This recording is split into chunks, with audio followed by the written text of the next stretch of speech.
Bhojpuri film बाबुल का grand premiere Patna के Cinepolis में आयोजित किया गया, जहां भोजपुरी के जाने माने एक्टर रत्नाकर कुमार भी मौजूद रहे। फिल्म बाबुल के बारे में बात करें, ये फिल्म गरीबी और गुलामी के दलदल में फंसे एक ऐसे पिता की कहानी है जिसमें पिता और बेटी के भावनाओं को दिखाया गया है।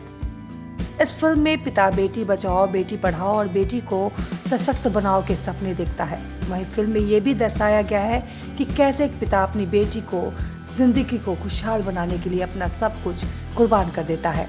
इस फिल्म के ग्रैंड प्रीमियर में फिल्म क्रिटिक विनोद अनुपम भी पहुंचे, जहां उन्होंने कहा कि फिल्म में भोजपुरी भाषा के साथ साथ हिंदी भाषा का भी इस्तेमाल किया गया है। फिल्म की थीम इस फिल्म की खासियत है।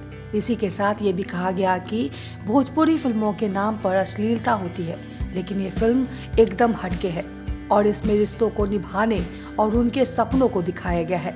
ये भी कहा कि जहां आजकल लोग पैसे और दबाव की वजह से रिश्ते नहीं निभा पा रहे हैं, दहेज के लालच में रिश्ते टूट रहे हैं, लेकिन कैसे एक लड़का लड़की का साथ देता है, इन सब बातों को इस फिल्म के जरिए उतारा गया है।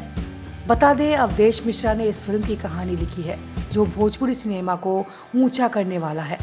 वही फिल्म बाबुल में अभिनेत्री नीलम गिरी, अभिनेता देव सिंह, अनित रावत और शशि रंजन अंबिका बानी अहम भूमिका में नजर आएंगे। और इस फिल्म का ट्रेलर 20 दिसंबर 2021 को एक YouTube चैनल पर रिलीज किया गया था।